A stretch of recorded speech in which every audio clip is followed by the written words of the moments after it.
bunch of extra.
All right, everybody, welcome back. Hello, it's good to see everyone back in our original and home environs of the bank. Again, thanks, Captain. Um, there's a ton of stuff to cover this month. We started talking about it. We're like, oh wow, is there really that much stuff? Yeah, there's that much stuff. So what we want to talk about to start off is talking about a little bit about communication and being in rope. So you want to jump in on that? Yeah. So I think we've talked about this before, but specifically for rope and this curriculum and the progress of the tying pair, that whatever pairing you're doing. It's really important that if there is a DS dynamic between the people who are involved, that the permission and or grace be given for feedback to happen sort of openly. Feedback is going to be your key to getting better, right? And that goes both for the person tying and the person in the rope. But obviously the person in the rope is going to be the one who can talk about their experience of what they're feeling, how stuff went for them, all of that. And it's really important to be able to express that in a way that will allow the person learning and tying to get better at what they're doing. So please, if that is a dynamic that you participate in, make sure that you have that conversation of like how and when is allowed, or the proper space within your dynamic to do that thing. In general, I would hope that everyone who is tying and being tied has that conversation about how and when is the appropriate time, when the people involved will be the most open to hearing that feedback and able to receive it. So some things I like to keep in mind as I'm offering feedback from a bottoming standpoint is that there are kind of 4 qualities to the feedback that make them especially useful, right? One is that it is specific. So just saying like, ow, that hurts. What, where, how can I fix it?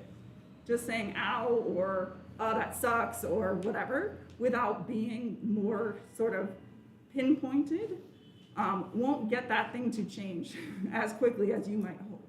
So being specific about what it is going to help the person who is tying be able to address it more quickly.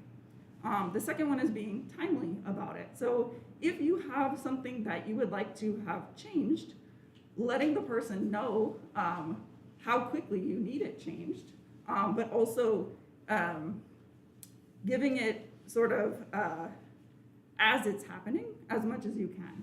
And that might change as you progress in your journey being in rope, because I know for me, it can sometimes take me a minute to figure out what it is that I need changed after the thing happens. Like, it takes a minute for our bodies to process something happened.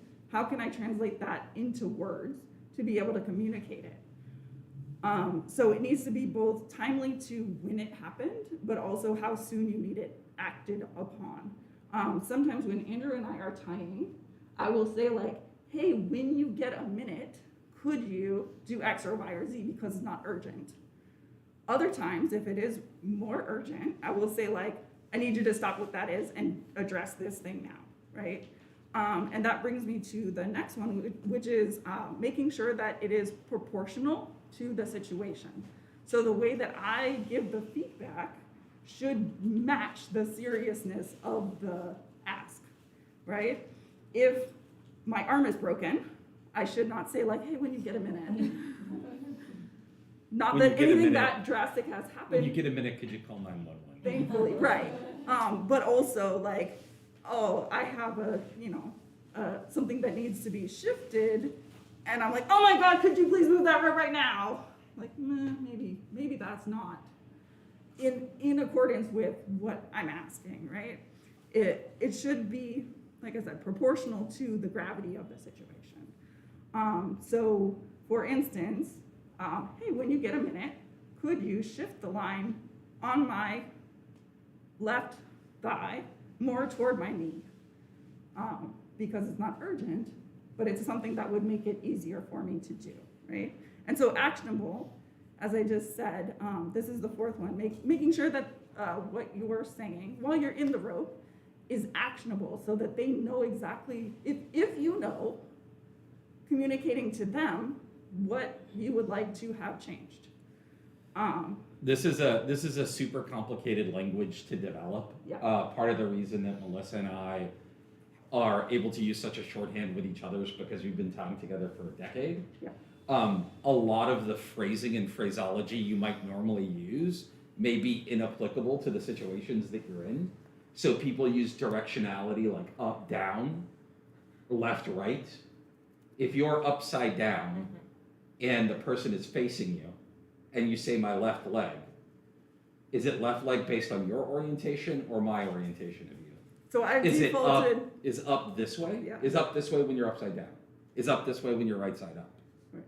So the thing I have defaulted to as what works for me, and by all means, I hope that you all will develop what works for you. But I have defaulted to referencing parts of my own body. And if he is facing me, I will say my right, your left, right? Like doing that conversion for him also. But again, that's for me. But I will say like, rather than up or down, specifically on my leg, I'll say toward my groin. Because if I'm upright, that would be up. But if I'm inverted, that would be down. And sort of the less work that he has to do to convert what I'm saying to something actionable, the faster that action can happen. The faster I'm gonna get the change made that I'm asking for, and the faster we can move on to something else. Other helpful directions are towards my head or towards my feet, Yeah, towards my shoulder or towards my elbow. like keeping it relative to your body is what I find to be most helpful. Other people, especially folks with medical backgrounds, as long as both of you share that vocabulary, can be really helpful. Dorsal, ventral, Right. anterior, posterior, like all of that. If So- that is language that you already have and both of you share it, that can be super helpful. But I know for me that would take like extra cycles of trying to figure out what the fuck does that, which way is that, instead of just like toward my shoulder. Okay, cool. I can totally move that wrap toward your shoulder. I understand what that means. In the same way it is a process for the person who is learning to tie, to learn how to do all of the things that they're working on, as the person in the rope, like it's gonna be a journey for you to develop this language that will probably start off pretty rudimentary, like that doesn't feel right. And you might not necessarily have the language to be as specific as you would like to, because you're still sort of going through the process of having a feeling, thinking about that feeling, and then trying to contextualize that feeling while expressing it in words. Like, that's okay, it's gonna take some time. You don't need to be an expert at this immediately, but it's a thing to keep in mind as you continue, because it becomes more and more important the farther you go along, and your ability to understand each other is going to help you to create more successes when you're tying and interacting.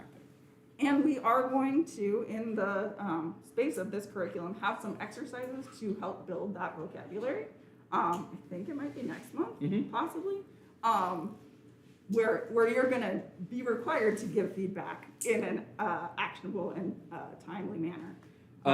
For the people who are tying rope, this is going to be an exercise in graciously receiving feedback. Correct. Which can be really, really frustrating. Right. Especially if you're trying to learn or do something like a form or a pattern, and also getting feedback on what you're doing at the same time while you're trying to do a thing. That's a lot of things to carry in your brain at once, and can get really, really frustrating. And that's part of. When I was learning, I was tying Melissa and another person and alternating them in between weekly classes. And what they needed from me and what their feedback styles were wildly different. And that variance would very often cause me to get really frustrated. It will be a challenge. Try to keep in mind that the feedback that you're getting from the person that you're tying is meant to help you improve. And ultimately, that is a thing that sort of you need to be able to ingest with some grace. Yeah. And that's part of the reason why I encourage having like a set time of when different types of feedback might happen.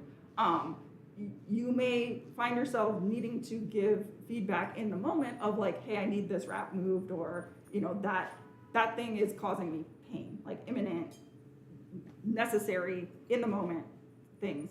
And then you might keep a running catalog of like some things that could be addressed after the tie.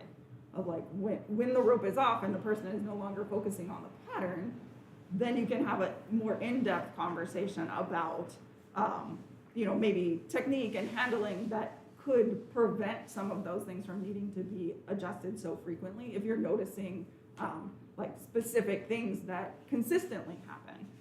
For instance, when Andrew and I were first doing Gotes together, or this hands behind tie that we're going to work on today, he's right-handed, and he would consistently start to my left and then pull across my body using his right hand from the left to the right.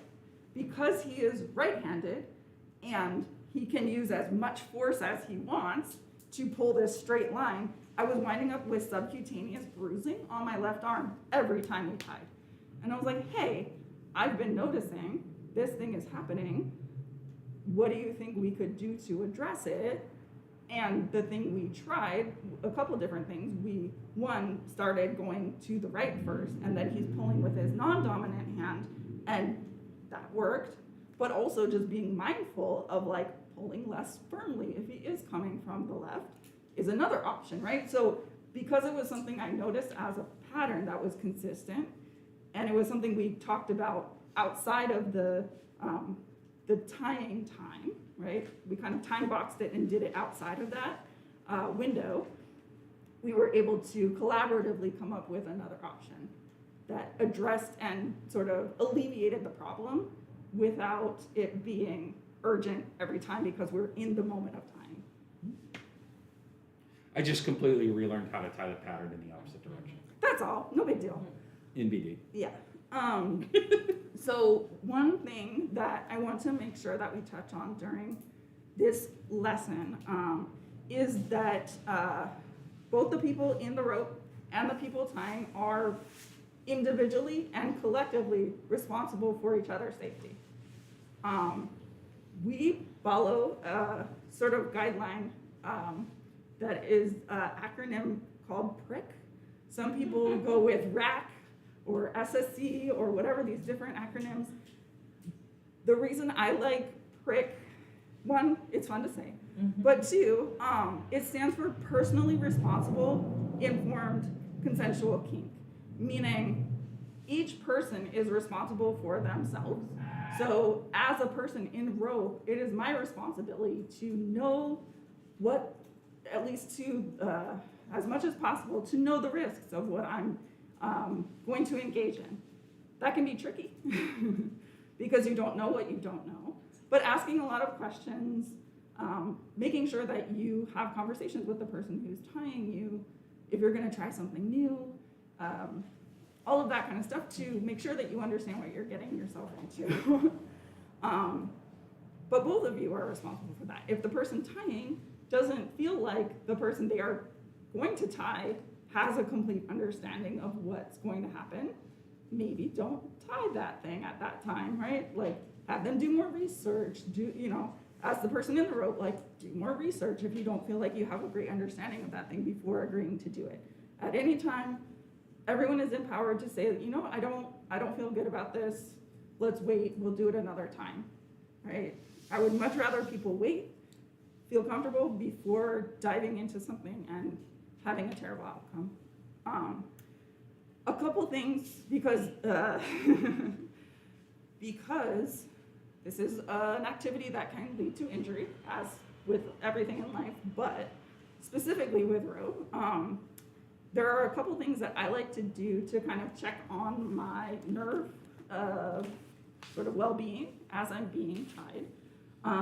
There are a couple little hand motions that you may hear people say, you should check your hands, do hand checks while you're in the rope, but not everybody knows what that means or what to do, how to check. Some people will just say like, oh, rub your finger along, your other fingers to see if you can still feel them. That's a start, right? Like if you can't feel your fingers, it could be circulation, it could be a mobility issue from having a nerve impingement. There are a couple other specific exercises that you can do to check the actual mobility of your hands. So I'm going to show those to you now. Andrew has come up with a handy sort of mnemonic for remembering them. Because the first one, you're going to pull your fingers in so that they're touching sort of the pads of your hand. It kind of looks like a cat paw, right? So cat. The second one is a duck bill, so straight, and your thumb pad is touching the pads of your fingers, and it should be pretty much flat, right? So kind of like a duck. And then, okay, so all of your fingers should be straight. There should be a circle, and your forefinger and your thumb should be touching. Okay. So the thing that Andrew came up with, which is a little bit crude, but cats, fucking ducks, is okay. It's crude, but you won't forget it. Correct. So that's a good way That's the point. to check, and the reason for those specific hand motions is that they check the mobility of the 3 different nerves that innervate your arm. So if you may think that you are doing the thing to the full extent of the thing, and this is where if your hands are behind, you might need the person tying to check. Because you might think you're doing it, and you may feel... You might think you're doing okay, and when they look at your hand, it's this. Yeah. And you're like, no, I'm doing it. I can feel my fingers pushing. It's like, oh, that's not good. Yeah, there's such a thing as like phantom sensation where you think you're fully doing it and you are just not. And in my less than professional opinion, if you think you're doing it and you are not in fact doing it, that's a reason to come out, right? Like you should untie and assess what happened and go from there. But like those are checks that you can do to make sure everything's okay, or generally all right. There is a handy reference card. I'm gonna show it here. These are all linked from your website. I'll show in the back? Yeah. Oh. Can I ask what your opinion is about when somebody gets like tingly fingers? Yes. So tingly fingers can be a couple different things. Yeah. Tingly fingers can be... Yeah, so the question was, what is our opinion on when someone has tingly fingers? More often than not, tingly fingers is an indication that there is some sort of circulation impingement.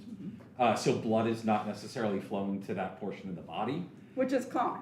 Right? Which is not necessarily a problem. It can be a problem over time, right? Right. It could be a very mild impingement that might grow, and something that you need to keep an eye on, right? One of the biggest problems with circulation loss is that if your limb starts to get tingly and then you lose sensation in it, and there actually is a nerve impingement after that, there's no way for you to feel it because your limb has already gone numb. And the longer that nerve is impinged, the longer lasting the damage is going to be. So there's genuinely danger in circulation loss, but it's danger from another direction, right? When you have a nerve impingement, in my experience, having had nerve damage, it will be pretty acute and pretty quick. If it's only that. Yeah. Right? And that's for the mobility nerve impingement. There are 2 types of nerve impingement. One is mobility, where like suddenly you can't use the limb or the appendage. The other is sensory, where like you just may lose sensation in that area. Not that one is more sort of urgent than the other, but without motor, like in the case of motor stuff, like you might not be able to use your hands. And that is pretty serious. Having like a numb patch on your forearm for most people wouldn't be as much of a problem, which is what I had once. I also had a mobility issue once. That said, I had a friend who had sensory impingement in her hand, and then she couldn't do a lot of things very easily, like holding a pen was really hard because she just couldn't feel that she was holding it. So that, like, these are all things to think of, right? Like, how serious is it? When you do get tingly, I would encourage you to communicate that. Like, hey, my hand is getting tingly. I think I'm losing circulation here. And then the 2 of you can decide from there, like, okay, do we need to come out? Should we change position? Like, there are different things that you can do. The thing I would encourage you not to do is just keep quiet about it, right? Like, oh, it's not that bad. Cool, it's not that bad now, but it could get worse. And so both of you being aware of what's happening is important. Yeah. I would also add that nerve damage is something that can accumulate over time. So it is not necessarily about one specific traumatic instance, but continued pressure on sensitive places is something to pay attention to and something to check in with yourself, both sensory and function over time if you are in positions like a hands behind tie. Yeah, It's- and it's also cumulative over time, like meaning if you're in a box tie repetitively for years, chances are higher that you will experience some of these things, right? It's cumulative, not just in the moment of the duration of that particular tie, but like instances of that same tie over and over. Kind of like repetitive stress injury, repetitive stress to your nerves happen also. And if you do experience something traumatic, the chances of re-injuring that same thing are higher. So this is all something to be very aware of. So now I wanted to show you this diagram. I know you probably It's online, you don't have Yeah, to scooch up. you probably Everything can't is- see it super well, but this card shows you if you start to feel like tingling in a certain part of your hand, it will indicate to you where, like which nerve it is that is being impinged, so that you can get a sense for, oh, it's the palm of my hand. That's probably the median nerve. If it's your fingers, your pinky and ring finger, then that's probably your ulnar nerve, the one that basically, if you've ever hit your funny bone, it's that one. And it fucking sucks. But that can help diagnose what's going on with like the placement of the tie, that you might be able to just scooch things around and alleviate what's causing it, right? So I would recommend looking at this diagram. There's also a second diagram that's even more, the nice thing about that one is that it's a card you can print out and have in your rope kit if you so choose. If you like to keep well-organized folders of things with you to Correct. show to people. There's also this one, which is by some rope educators in Richmond, Virginia, who do a sort of progressive curriculum similar to ours, but even more in-depth because they're professional teachers. So they have a lot more sort of collateral. And they've developed these diagrams, which are super cool because they show you sort of where the different nerves are, and it's for the whole body. And then they show you even like, if you're in a specific rope pattern, what nerves might be affected. And you can kind of click through these different tabs and see like, this is for a hands behind tie, right? Which nerves might be impinged. So yeah, you can get a sense for like, oh, if the wrap is in this particular place, what nerves might be in danger or at risk. So that is another resource I would highly recommend. They have a ton of stuff, but I find these diagrams to be super helpful. And I think that's it for this section. Cool. Yeah. Does anybody have any questions? This is, Yeah. again, an introduction to this thing. There's a ton more to cover. Yes. This is just the beginning. You have a Yeah. question about? What group was that? They're called RVA. So The question is which group it is. Yeah. And the answer is it's RVA, it's Richmond. Virginia. Virginia. Yeah, but their website is ropestudy.com, and the link is on the lesson 3 for today's class. Like all these links are there, so Question. you should get to Do that. you have any fancy tricks of how you remember which nerve is what? No. Yeah, I mean literally. So for these two, I know that runs along here. It's this one, right? So that's the ulnar. I just like there are 3: the ulnar, the median, and the radial. So ulnar is going to be these 2 fingers. Median is going to be here because it runs in the middle. So it's going to be in the palm of the hand for the most part. And then radial is the one that we're usually most concerned about because we hit it a lot. This is in the back of the arm. And that's usually these 2 fingers. But again, it's on the diagram. So you kind of just need to remember those 3 names. And then it's sort of, radial, median, ulnar. Yeah, Oh, I question? was just gonna say, cause I feel like you kinda know, as someone who's rope bottomed, Yeah. like, it's like the wrist often, it's like either wrist or here, like when it's like, feel like tingling here. Yes Like, and I no, know. because the nerves start in the base of your skull, right into your spine, and then they come down and they cross over your shoulder blade, or sorry, not your shoulder blade, your collarbone, and then they go down into your armpit, and then they come out and wrap around and then spread out. So yes, often it is a wrap here or something at the wrist, but it can also be in your armpit at your collarbone or on your neck. And if it's at your collarbone or in your armpit, it's harder to diagnose because all of those nerves are still bundled together. So it may exhibit itself as an impingement On of your any- ulnar, but it might be an impingement in someplace else in the body, right? Right.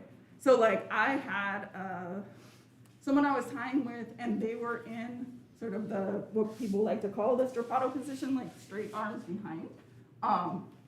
And I didn't even have rope here, but this was the problem: is that we were pulling too tightly across here, and it was impinging under her arm, and so her hand was like she was losing sensation in her hand. And it just had to do with like how we had rolled her arms back into position, that it was like pulling too tightly into that nerve. So knowing that that the nerves are vulnerable or sort of accessible in all of those places can help you diagnose what's going on. Cool. All right. Any other questions before we move on to rope care? Yes. Are there other, this might be too big a question, so Sure. disregard it for this. Are there other kinds of categories of injuries, people talk about like the stuff we just addressed, like Sure. that address law. Are there kinds of common, So the funny thing is, The question is, are there other kinds of common injuries or? manifestations of injury? the funny thing is, while broadly, publicly in rope, we talk a lot about like nerve impingement. Yeah. The most frequent injury that comes from rope is falling injury. So, And what I mean by that is, if someone's arms are bound behind their back or bound in some way, and they're walking around the club in heels or some other shoes, and they trip and fall, they have no way to catch themselves other than falling. So the actual physical injuries that most frequently come from rope are falling injuries. oh, but I meant more like body, like not an impact from hitting. Sure. But like muscle, kind of other physical twists, Um, pulls, things like that. Are there other kinds of injuries that aren't just nerve Like impingement? yeah, or like other, because I feel like the nerve stuff we're talking about is more like lower arm, Um, kind of. it's arm related or hands. Yeah. Yeah. Do you have an answer? I've had like pulled muscles and strained muscles from being in room. Yeah. So specific positional stuff. And like bone bruising. Yeah. Yeah. Bruising is very common. Rope burn? Rope burn. No, I know, I'm thinking about muscle stuff. Okay. Sure. Yeah. Also joints, I mean, I'm Yeah. hypermobile, and so if you're working with someone who's hypermobile, you have to watch out, because I have subluxed thumb joints, that is like a minor dislocation in thumb joints, wrists, shoulders. So the answer from someone in class was that they have experienced joint pain and injury because they're hypermobile. So that can also be a concern. Maybe more frequent when people do have hypermobility stuff going on. So that might not be a concern for everyone, but still something to keep in mind. And we are going to talk about, during the course of the curriculum, places that are better to and less good to place rope, which, spoiler, don't ever put rope on a joint, because that's not the right place for it. All right, so we're gonna move on to talking about rope care and types of rope. I have some examples here of really fucked up rope.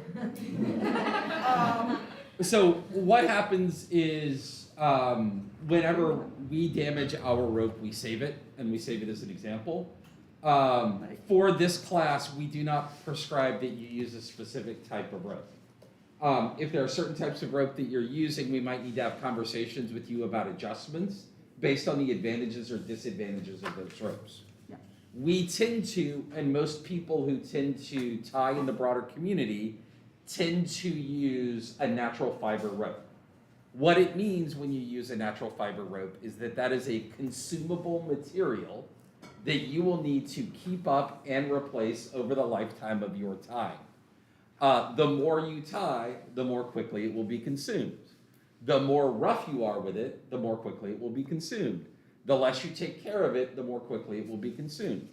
There is a choice that you have between, hey, I want to care a lot for my rope and keep it for a long time and invest in it, or I want to care less for my rope, understanding that I am going to go through it a lot quicker. I am someone who started in my rope journey buying expensive rope and caring for it a lot. I have ended in my rope journey at a place where I buy rope that is $5 a hank, and if there is a minor problem with it, I throw it away. That's where these came from. Right? They broke. Um, Some of them broke. Some of them were realizing- just damaged. Realizing that I will probably go through between 2 and 4 kits a year, depending on how much I'm tying and what I'm doing with my rope, and that I just need to be okay with that. Yeah. And I'm just going to spend less money on a higher volume of rope that gives me the opportunity to get rid of it, even if I think that there's something minorly wrong with it, right? So, So what kinds of things can go wrong with your rope, especially if you are tying with twisted rope and natural fiber rope? These are going to be more common. When I say twisted, like this is the rope. Not only is the rope itself made up of twisted strands, each of those strands itself is twisted. Like I can these are all twisted twine. Right? twist it, right? What can happen, like on this one, you can kind of see that it's starting to, one of the pieces of twine within one of the twists has broken. And over time, that can start to pull out, right? Or it can cause it to untwist. And then what happens there is that you're more likely to, as you're like hooking your rope to pull it through, you're more likely to just pull one of those individual strands that makes up the rope. And then what happens is a thing called high stranding, where you pull just one, and then you get this janky looking thing here. You get Right. something that looks like this. Yeah. And that's gonna make your rope less, sort of less usable, because it's gonna be inconsistent, and you're gonna apply uneven pressure onto the body as you apply that. So I recommend that you take a look at your kit periodically, maybe when you're tidying up after, or like not when you're getting ready to tie. I would definitely encourage it to be an after you have tied situation, so you can discard that one if you notice that some of them are challenged in that way. I want to pass around some of these different samples that I have. So this is hemp. This is also a twisted hemp. It's much heavier than jute. So these are jute. I'm gonna pass these around starting that way. This is bamboo. It's bamboo silk, so it's kind of softer. And this is cotton, so this is also a twisted cotton. Pass those around that way. And then this is linen, which is much lighter as well. I'll pass it that way, actually. And then these are nylon, which is a whole different beast. And these are actually, these are braided. So you can get braided jute, I think, and cotton. And what happens is that it tends to wind up being springier. But in general, nylon winds up being like slicker and much harder for frictions to hold. So you have to make adjustments. With the others, you can kind of tie with them somewhat interchangeably. But with nylon, you do have to make a lot of different adjustments. If you're looking for instruction on how to treat rope, we have that. It exists on the website in our frequently asked questions. Mm-hmm. As far as maintaining your rope, if you've got natural fiber rope, this is made of grass and plant material. As with anything else, it's going to dry out through usage. One of the things that's helpful is as you're using it on the human body, the oils from that body will get picked up by the rope, which will help to keep it moisturized. But I would recommend considering moisturizing it in between. So usually for me, it's about every 6 weeks, month to 6 weeks, depending on how much I'm tying. And a lot of it's based on me feeling the rope and how the rope feels in my hands. But I will figure out, oh, okay, I need to do some treatment to make sure that my rope is as soft and as moisturized as I need it to be. There are a lot of people that offer specific based creams that you can use. There are oils that you can use. A lot of them are sort of up to your discretion, which you would prefer. I know a lot of people have challenges figuring out how much oil to use or how much of those creams to use. These are all up to sort of personal preference. What I will tell you is, like, if you ever go too far, there's ever too much oil, A quick solution for that is to just take your rope and put it in your dryer.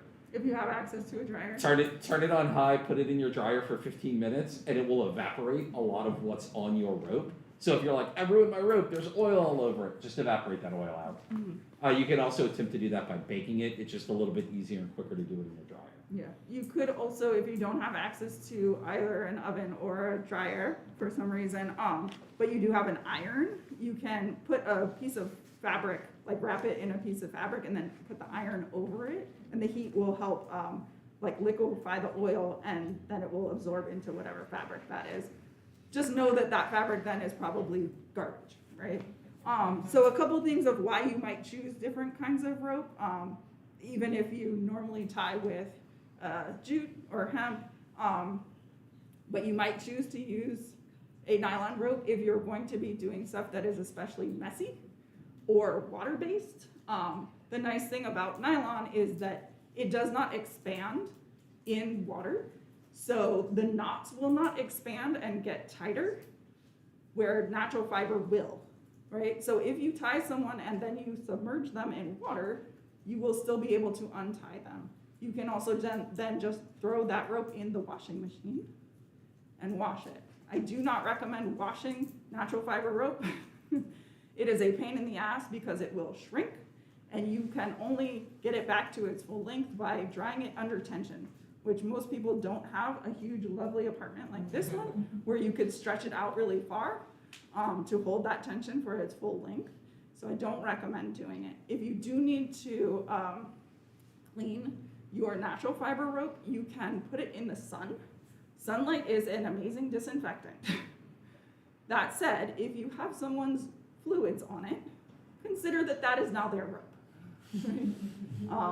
Especially if it is like blood or sexual fluids, that may just be their dedicated rope at that point, right? Like you probably, for the sake of other people who might be tied in your rope, they may not want those fluids mixing with theirs.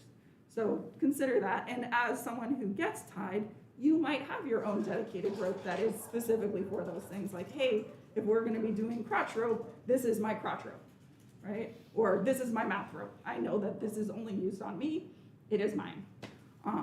I know people who do that, and it is up to everyone's discretion, but it's my recommendation. Questions about any of that stuff? Yeah. Oh, No? yes. Yeah, so I'm someone who's had the same rope that I use pretty frequently now in my kit for like 4 or 5 months, and it's like starting to look really worn and like it's been used a lot because it has. Mhm. And I'm wondering like, what's the turning point for a piece of rope? Like, what is like?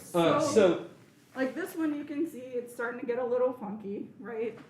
for me, the turning point is when I start to get breakages like this. Yeah. When I start to get pieces where it's not just a thread, and where those will come from is if, I'm trying to find a piece in my rope, what you'll see is that there will be bumps that start to form in the thread that's wound in the yarn. This is one of your old ones. Is that like, what you said you don't suspend on anymore? Yeah, you'll start to see little breaks like this, right? So it's not like I can't use it for floor use. Right. Yeah. So for floor work, it should be fine. Certainly would not suspend with that. But even consider that for floor work, you might get what I was talking about with the high stranding, where like you might pull one piece by accident. So you can start to see right here, there's like the tiniest of bumps right there. That eventually is gonna break, right? Yeah. There's like the tiniest little bump right there. Yeah. And there are Eventually that's gonna break, right? yeah. And there are examples of that in that FAQ as well, of like in the rope treatment section. The like, how do I know if things are too worn or whatever? There are photo examples of all of this stuff. Go ahead.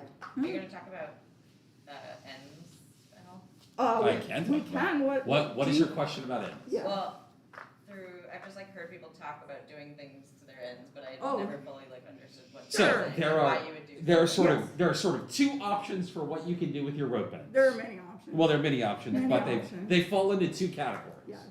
Those two categories are creating some sort of knot that can be undone at the end of your rope. The other option is creating some sort of whipping that is irreversible at the end of your rope, right? Here are the good things and bad things about each of those things. The good thing about whipping is that If the button comes, If the the button knot comes- comes out, if your knot comes out, your tension in your rope overall doesn't change. The bad thing is, if you've got your rope whipped, you can't change the tension in any of your rope. So the thing about natural fibers, as I use this, and especially as I use this for suspension, it's going to stretch like any fabric would, right? There's no way for me to, I would have to cut off where the whipping is, and then readjust the tension, and then re-whip everything. Sorry, And what if- is a whip?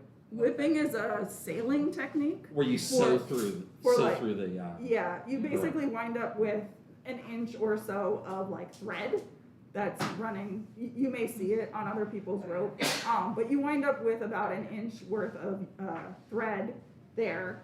And essentially what you do is like sew through the rope and then wrap around and through the rope and wrap around. So it helps to keep the tension of the wrap, of the lay of the rope.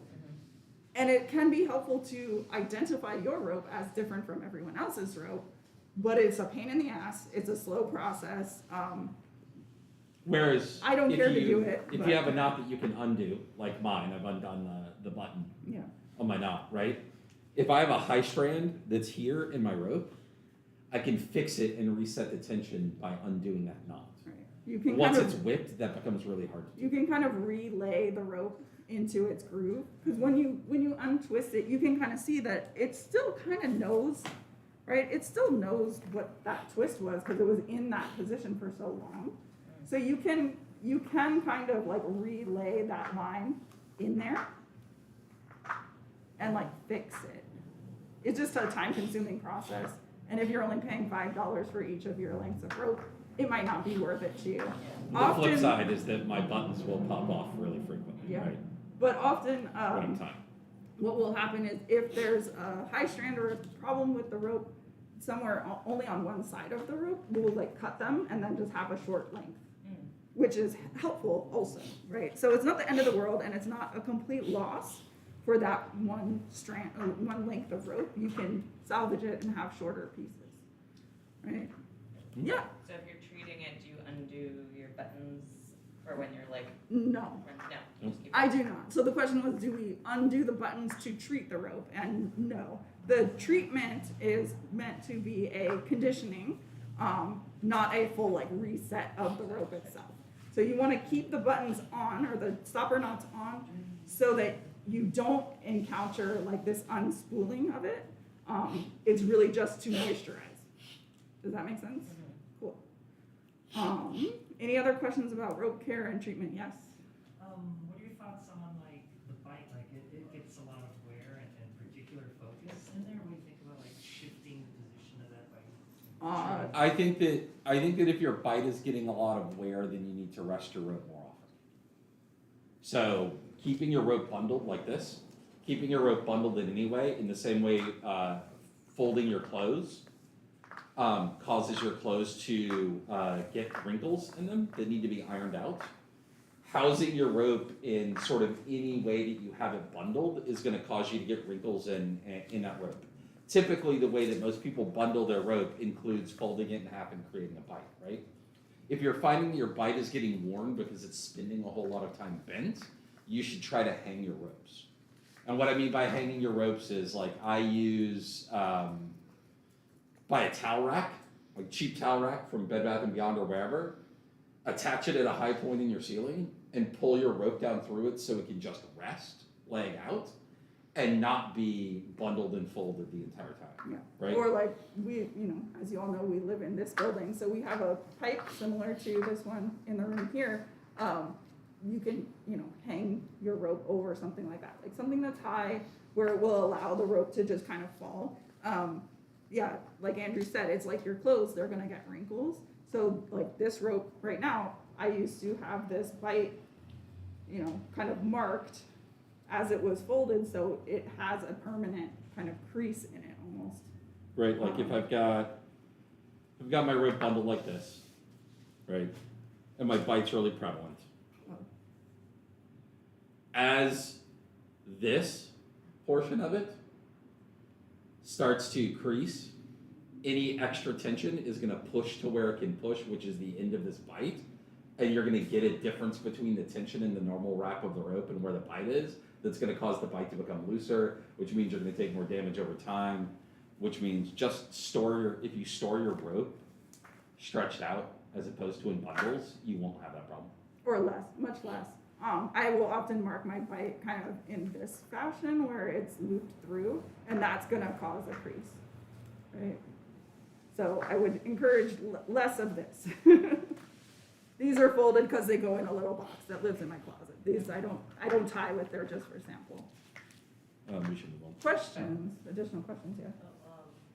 Is working rope enough to sanitize it though, or does there have to be at a point where you have to don't get it clogged and wash everything? What was the first part of that question? What are you sanitizing it from? Anything, I guess though. I tried to do. So there are different levels So the of. question was, what is sunlight enough to sanitize the Oh rope? no, like Burning it. Oh, okay, singeing it. Go ahead. I just want to make sure we had it for the audio. There are different levels of what sanitized means and to whom. The thing that I would think that you're trying to do by singeing your rope is to sanitize it by using heat. When you're sanitizing something by using heat, it depends upon the amount of time it's in that heat and the temperature of that heat. Singeing your rope to me seems like a way to not be able to control either of those things. Does that make sense? It's also very surface level, right? Right. Like you're not putting the rope in the fire. It should be near but above the flame. Because otherwise it takes a lot to catch your rope on fire, but singeing is not the goal, right? Singeing the goal of singeing is not sanitizing. So that's not the technique I would use. And then there was another question? Yeah. And then we should move on. Yeah. Okay, so I bought this rope and it's like a lot thicker. Like I didn't do anything to treat Yep. it or do anything. It's a lot thicker than what your Mhm. like old rope Gote pencils was. We were talking about like I know some people do like stretching, but it breaks down the rope. Yeah. Can you just talk about that a little bit? Like when I you do that, or do you don't. not? I don't know of anyone who does rope stretching to change the thickness of their rope. Okay, I mean it's the same. Like it's technically the same millimeter. So all of but it those feels different. measurements are kind Yeah. of subjective, and over time, as we were talking about, like as you use rope, it's gonna thin out. So the rope you've gotten that has been used extensively probably started thinner than that to begin with, but then with time and use has stretched additionally. I would not, as a goal, try to stretch rope to get it to be thinner to match. The problem is Seems like a you're lot not of going to work. be able to control it, Mhm. right? You're not going to be able to stretch it in a consistent manner that creates a consistent outcome. Yep. Right, and that's the thing about rope generally, especially natural fiber rope, is that you're not going to get a consistent product whenever you use it. So it's like efforts into doing things like what is the dynamic load that a piece of jute can handle? Well, it doesn't matter how many times you measure it because each time jute is made, it's going to be slightly different, right? You can put together a range of what it might be, but it's still a natural fiber rope that has gone through a lot of processes before it reaches you.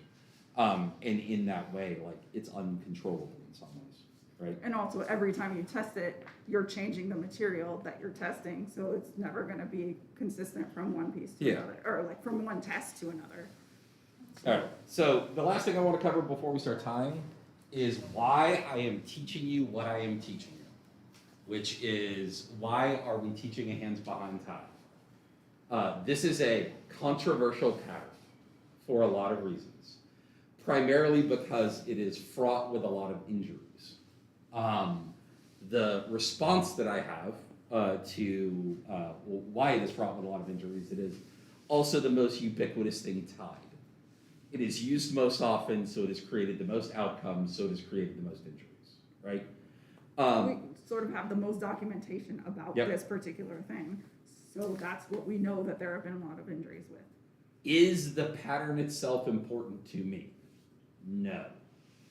Why it is important to use it is the pattern is in itself a vehicle that will teach you 80% of what you need to know about rope bondage that can be applied to any other pattern you want to teach. It will teach you the frictions that you will most likely interact with. It will teach you tension. It will teach you about balance and symmetry. And all of these are skills that you're going to need to use with any other pattern that you tie. And in my experience, there is not a singular pattern that as easily carries all of those things in a teachable fashion. So, from that standpoint, I don't need you to tie this pattern with somebody's arms behind them. I don't need you to tie it with their arms boxed. If their arms are low, that's fine with me. If their arms are low in front of them, that's fine with me. If their arms are boxed in front of them, that's fine with me. What I'm concerned with right now is making sure that you understand the pieces, the components of those pieces, their usage, and what proper technique is in applying them. Because if you understand all of those things and why they work, you'll be able to look at nearly any other pattern and understand, oh, this is where this piece goes, that's what this piece is doing, here's where this goes, okay, I understand this, right? This is a car that's driving you to all of these other things. Does that make sense with folks? Right. If you wanted to get into the weeds of box size themselves, I'm happy to do that. But as I start to teach this, I want to make sure that you understand that this is functional for these purposes over here. I don't much care about the pattern at all. Fair? That said, we are going to tie a very specific version of this pattern.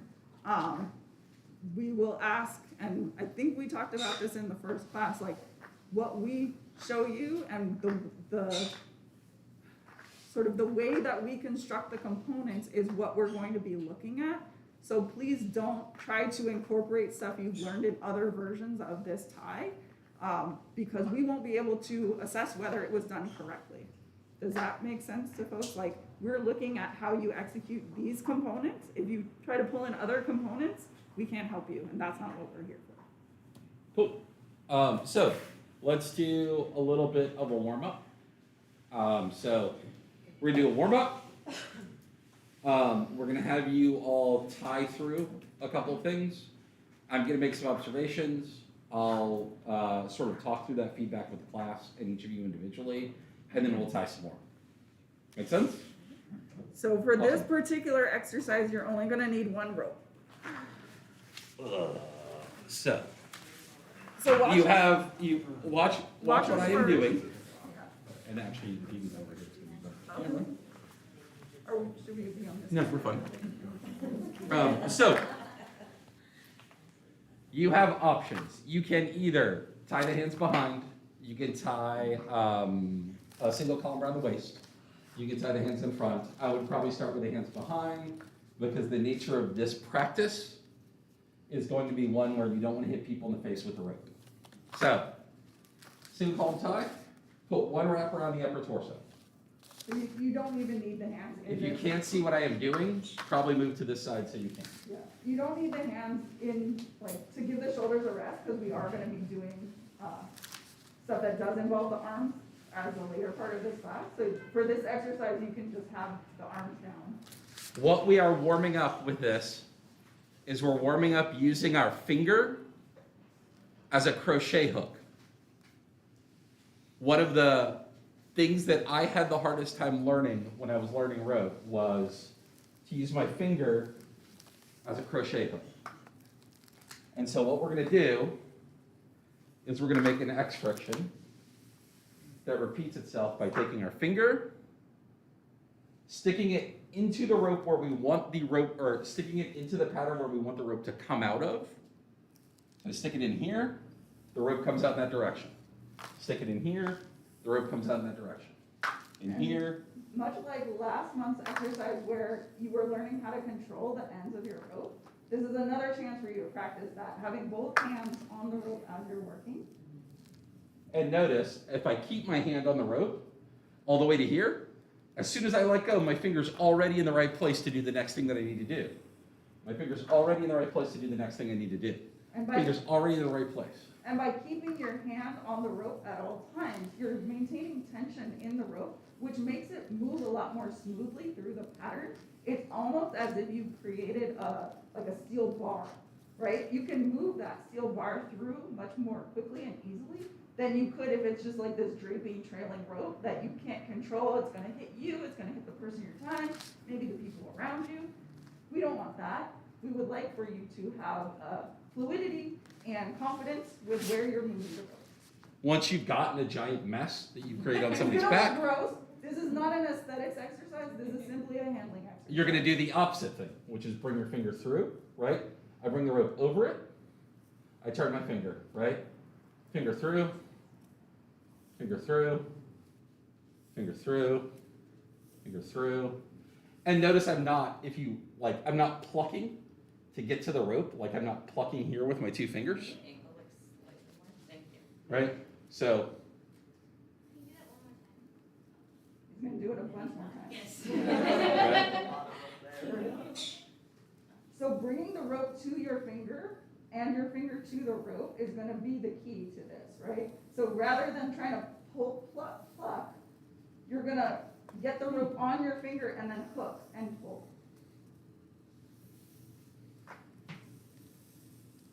and I'm not hitting Melissa's back with the ends, I'm controlling the ends all the way through. He hasn't touched me. And once again, yet. once I get to here, my finger's in place to do the next thing, right? Once I get to here, my finger's in place to do the next thing. Once I get to here, my finger's in place to do the next thing.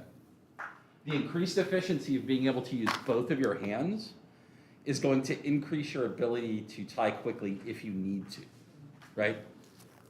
Any questions about that as an exercise? Huh? Yes, question. You? I was like, do you have lotion? Oh, yeah. So you're gonna build up calluses eventually on your fingers for this. Yes, but yes, we can bring you some lotion if you need it. So with that said, take 5 minutes or so and warm your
Live.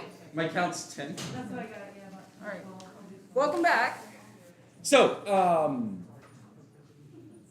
there were 2 videos that you were meant to study for this month. One of them was a single rope reverse tension with an L friction. One of them was a single rope forward tension with an X friction. The idea that you should understand is that, for the most part, these things can be mixed and matched. I'll talk a little bit about what the advantages sort of to each are. Forward tension, generally, you're creating 2 wraps around the body before you use any sort of change in direction or create any sort of friction. This is helpful because you're only moving in one direction, right? Only in one movement, and then you put your friction in. The challenge is you're setting the tension of your first rope, you wrap your second rope around, and then you bring it underneath the original line that's leading away from your single column tie, and you pull that original line to the middle, right? So you're going from a diagonal into an angle, like a 90-degree angle. That's necessarily going to change the tension of that first pass, which is going to make it much tighter. So the challenge with forward tension is making sure that you set that first pass looser enough to where you have that space to add additional tension to bring it into that 90-degree angle. Does that make sense? This is a practiced skill. It's challenging. The advantage of reverse tension is you don't have that problem. You set your first wrap's tension, And then you you match it. change directions, but then you have to match that tension on your second wrap around. But you have a guide of like what it should be, right? It's already there. So both of these are exercises in your ability to manage tension in 2 different ways. The choice of how you do that is sort of your business. Broadly, people use forward tension for what are typically called like T-shaped hands behind ties. So things People that are use reverse straight tension across, for what are typically called V-shaped hands behind ties. where the rope is coming from the arms and then kind of dives down toward the hands. If you want to get into the weeds about the function of all of those things, I'm happy to talk to you about those things outside of class. Yeah. Just, is it an aesthetic choice? No. It's No. No, partly it's, the it is a function of the functional and physics. mechanical choice. Yeah, it's the physics of how those two It things is work. all of the above. Yes, Yeah. and. Yeah. Some people Um, prefer that aesthetic of the V, Let's. but We can worry about it yeah, it's a whole big conversation. One thing that I do also want to talk about is for those of you who choose to put the hands behind someone, I want to talk a little bit about the ways that that can happen or that you can manipulate those things to occur. So first things first, the person can put their own hands behind their back, right? I have a good amount of flexibility in both my shoulders and my arms, so I'm able to rotate myself and put my arms there. There are a couple things that need to happen in order for Melissa to do that. Melissa needs to exert force by tensing muscles. In tensing muscles, that changes the shape and the density of all of the areas around the joints that Melissa is manipulating to get their hands behind her back, right? So there's a certain amount of flexibility and inflexibility that is offered by Melissa's ability to do that thing. By engaging my muscles myself, I am necessarily, as you can see, like the thickness of my thigh here versus here is much different. Same when I rotate my own arm, my bicep and tricep are going to get a little bit bigger because I have to, not significantly, but somewhat flex the muscle in order to rotate it into place. There is another option. The other option is for me to place Melissa's arms. And there are 2 sort of, there are many ideas of options that you can use to place arms. So the things we need to consider is the type of joints we're working with. So the shoulder joint is a ball joint. The elbow is a hinge joint. So this can not only move in multiple directions, but it can rotate, right?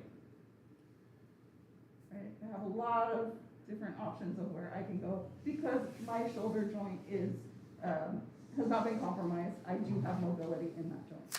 So there's a world in which I can just bend Melissa's arm into place, right?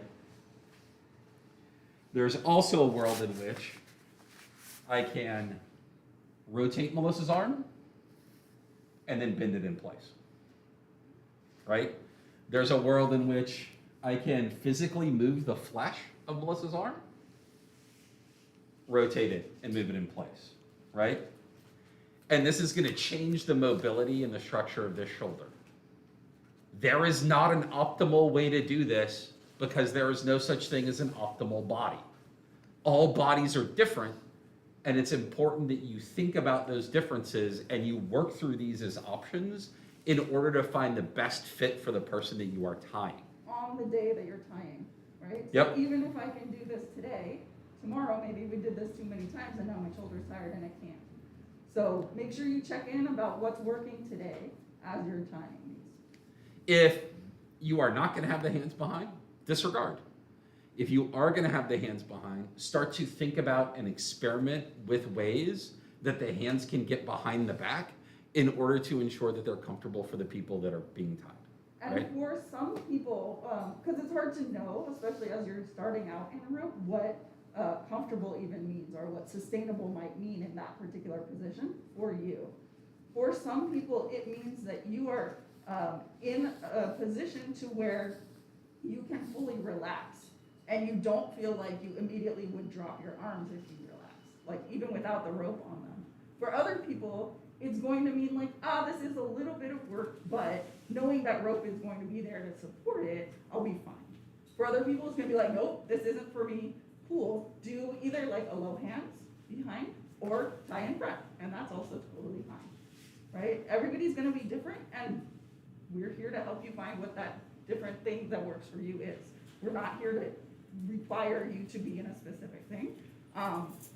There are some people who say this particular pattern can only be tied with the hands like way the fuck up here, and most people can't do that, and that's okay because that's not what we're here for.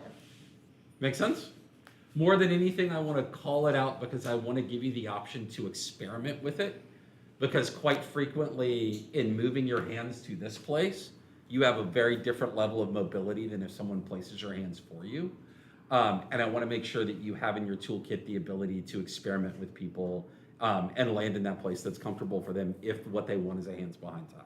Do you want to show the pushing in also? Yeah. One other option that you have is like, I am someone who frequently, when my arms are behind me, my hands don't always, my wrists aren't always parallel to each other. Yeah, and you'll because notice, of the size of my body. right, and you'll notice that like his elbows are kind of angling out, so it's almost like a trapezoid, I think is the shape, where this point of the shoulder is much further in than where the elbows are. So there's a technique that you can do, and again, only do this if it's comfortable for you in your body, but where the person who is tying will exert force against the... I push out. Yeah, so I'm pushing in and he's pushing out. And then I exhale. And then he exhales and I push in. And he's gonna be a little bit closer, and then we're gonna do it again. So he's gonna push out while I'm pushing in, and then on his exhale, I kind of push and he can get his wrists a little bit closer. His elbows are a little bit more squared to his, like in line with his shoulders. And this might be more sustainable for him because I can get that single column more evenly on his two wrists instead of being like at an angle this way. So with that, let's get up and tie a one rope tie. For the first one, let's start off with reverse tension and L frictions, please. So let's say we're going to take 7 minutes to tie that. So you can tie standing or seated, whatever's comfortable for you.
Folks that are watching from afar, we're going to say what the next exercise is. The next exercise is going to be forward tension and an X friction.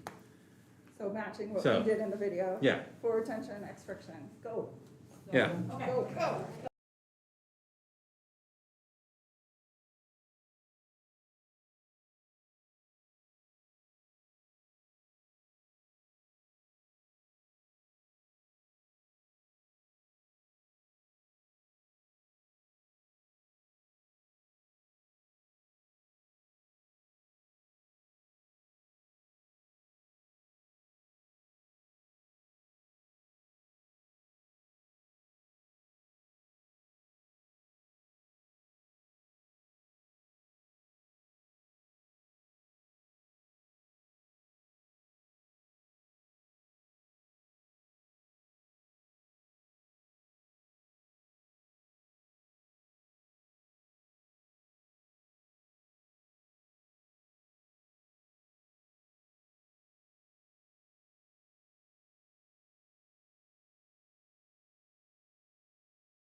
Friends, I think everyone has gotten checked. Everyone is either in the process of, everyone is either untied or in the process of untying.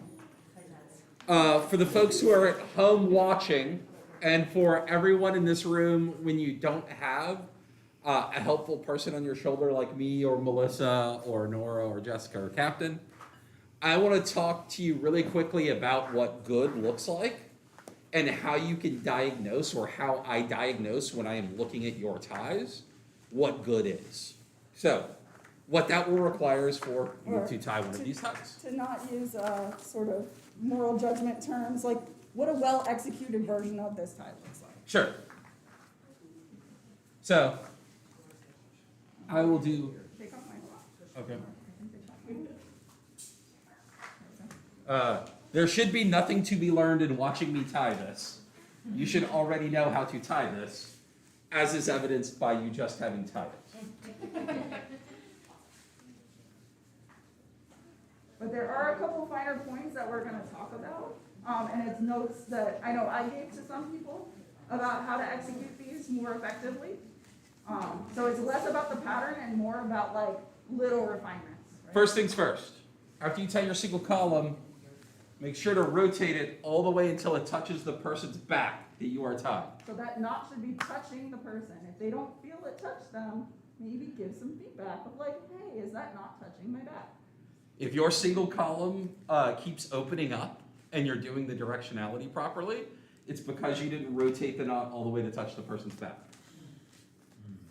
First wrap goes around. So the tension thing, the knot on the. Second wrap goes around.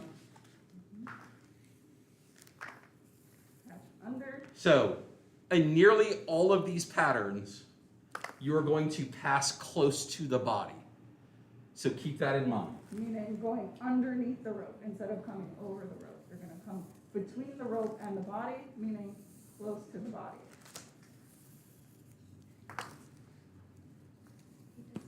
Right? I'm now going to clear the rope to set the tension. In order to do that, I put my hand on the elbow. A lot of people will clear rope by putting their hand here. Your arm is a lever. You're going to get more force by putting it toward the bottom of the rope. Hand goes here, finger goes here to the front. I push in slightly. I reset the tension. So what he is doing there is allowing my arm to move away from the rope rather than trying to push my muscle in, right? If he had put his hand up onto my bicep and then cleared the rope that way, it's more likely that he's trying to like flatten the muscle and then allow the rope to move.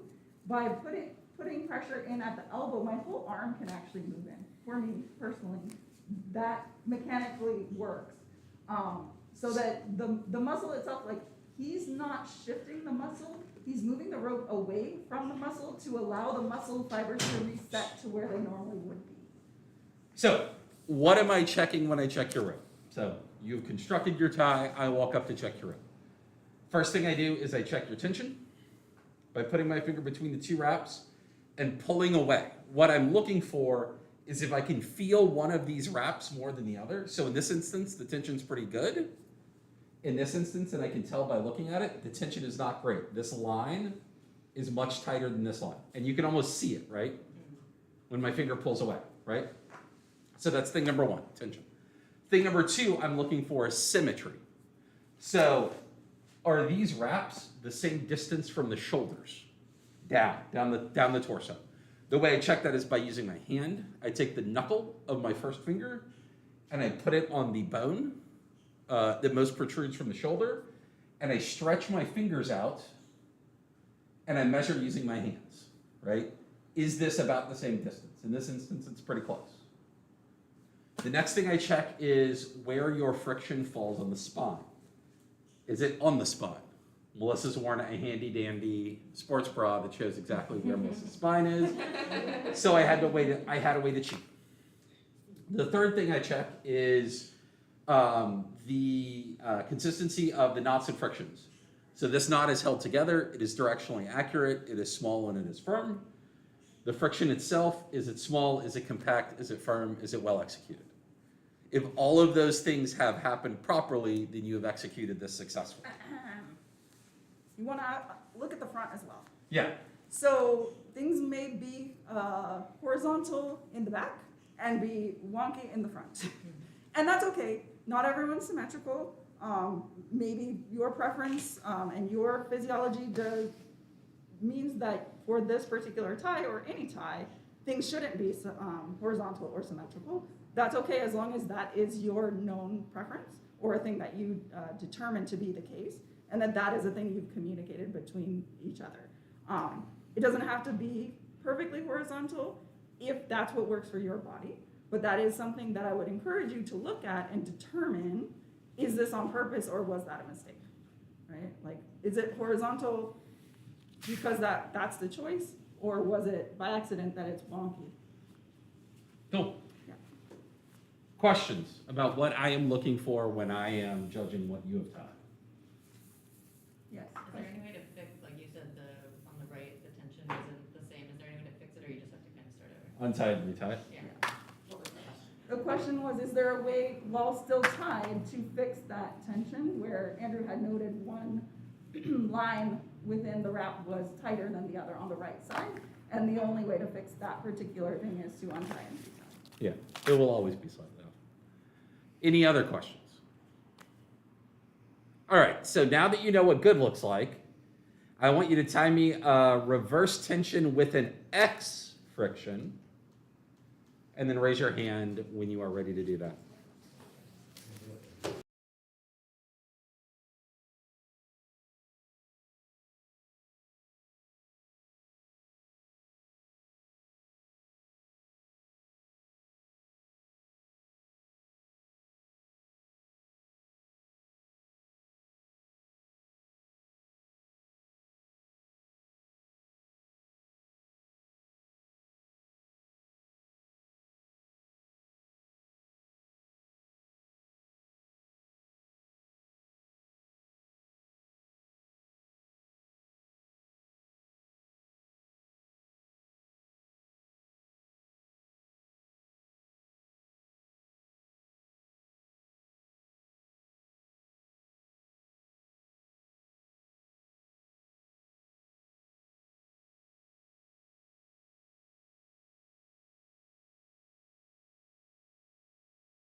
Most everybody has had a chance to at least tie once and get some feedback.